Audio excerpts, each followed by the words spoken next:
Ci ha sollecitati. Prima che vi si girino gli uffici, preparatemi al più presto la tessera del partito, altrimenti non l'avrò mai. In quelle circostanze le persone si ribellavano per quello che veramente erano. Un veterano del fronte si è presentato con tutte le sue decorazioni, un'intera iconostasi sul petto.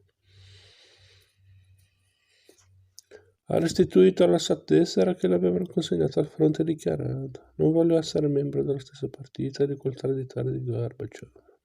Sì, la gente dimostrava con evidenza, con i fatti, la propria reale natura,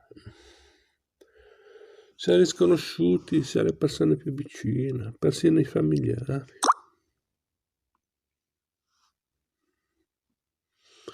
Prima, quando capitava di incontrarsi: ben trovata Elena Yurevna, come sta Elena Yurevna?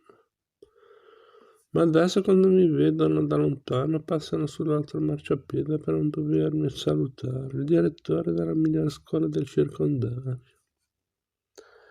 Qualche tempo prima di questi avvenimenti avevamo organizzato nella sua scuola una conferenza scientifica sui libri di Brezhnev, La piccola terra e Rinascita. Lui aveva svolto una brillante relazione sul ruolo dirigente del Partito Comunista negli anni della Grande Guerra Patriottica, soffermandosi in particolare sul ruolo del compagno Brezhnev. Io gli avevo conferito a nome del comitato regionale un diploma d'onore, un vero comunista, un leninista, mio Dio.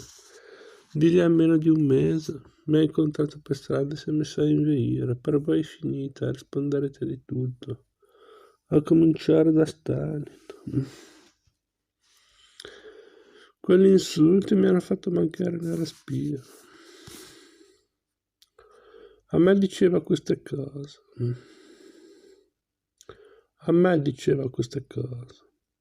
Proprio a me, che avevo avuto il padre detenuto in un lager. Ci mette qualche minuto a calmarsi. Non ho mai amato Stalin, mio padre l'ha perdonato, ma io no, io non lo perdono, tace. Si sa che la riabilitazione dei detenuti politici è cominciata dopo il 20° congresso e il rapporto Khrushchev, ma poi questo è successo già ai tempi di Gorbaciov. Mi hanno dunque nominato presidente della commissione regionale per la riabilitazione delle vittime delle repressioni politiche. So che in un primo momento avevano offerto l'incarico ad altri, al procuratore, al secondo segretario del comitato regionale, i quali però l'avevano rifiutato. Come mai? Forse per paura. Da noi ancora adesso si ha paura di tutto quello che in un modo o nell'altro è legato al KGB. Io comunque non ho esitato un secondo e ho accettato. Mio padre era stato una delle vittime, cosa potevo temere? La prima volta mi hanno portato in un locale sotterraneo, decine di migliaia di casi giudiziari, per alcuni un fascicoletto di 2 pagine, per altri un intero volume. Nel 1937 c'era un piano che fissava il numero dei nemici del popolo da smascherare ed estirpare, assegnandone le quote sul territorio. Allo stesso modo eravamo negli anni '80, era stato fissato dall'alto un dato numero di riabilitazioni ripartite tra le varie unità amministrative. Il piano doveva essere al solito realizzato e superato, anche lo stile era stalinista, continue riunioni, pressioni, note di biasimo. Muoversi, scuotere la testa. Ho passato la notte intera a leggere, a sfogliare enormi pile di carte.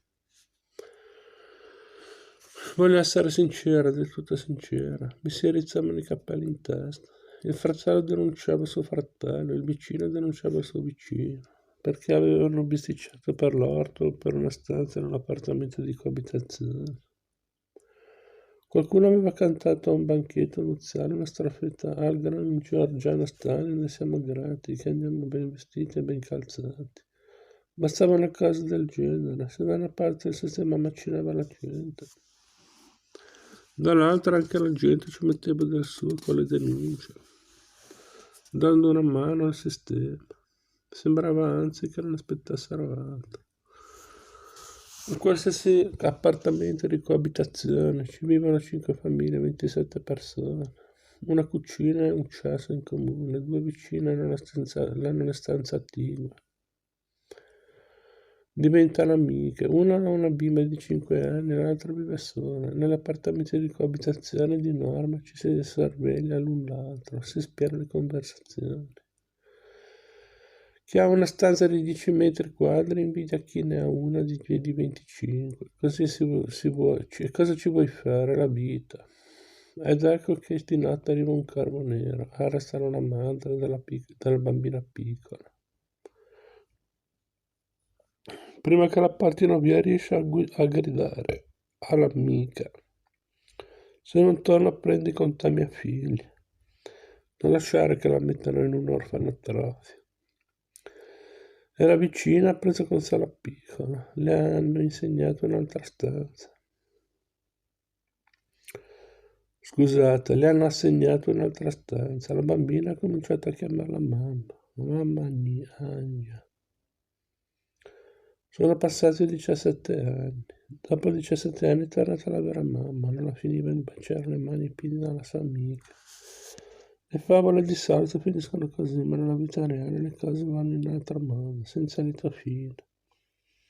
Sotto Gorbaciov, quando hanno aperto gli archivi, hanno chiesto all'ex detenuta: vuole prendere visione del suo fascicolo? Lo voglio. Ha aperto la cartelletta.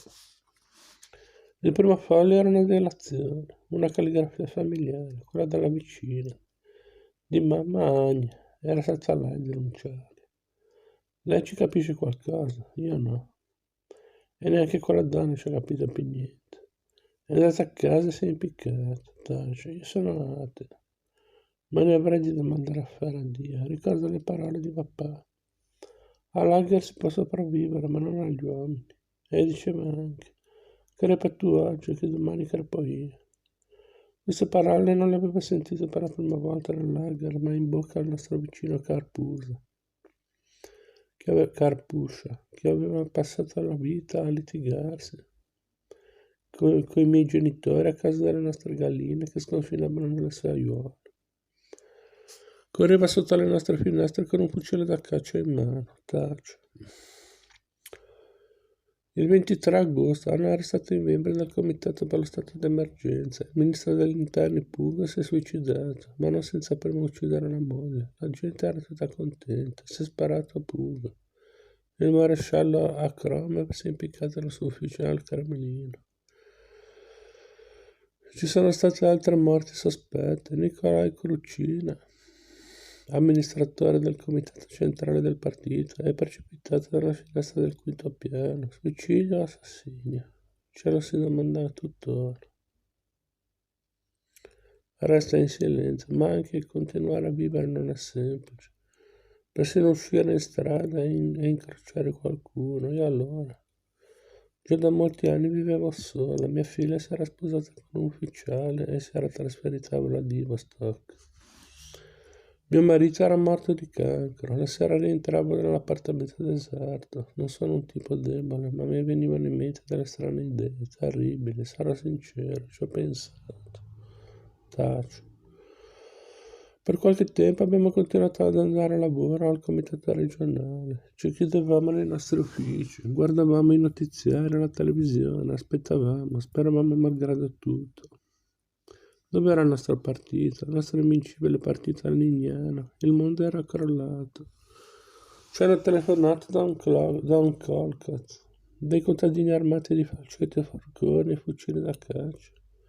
Quello che si erano trovati sotto mano. Si erano assembrati davanti agli uffici e decisi a difendere il potere sovietico. Il primo segretario ha ordinato di rimandarli tutti a casa. Ci siamo lasciati intimorire, tutti noi. Ma molta gente era risoluta a resistere. So di parecchi fatti che lo confermano, ma noi abbiamo avuto paura. Svetlana Alexievich, tempo di seconda mano.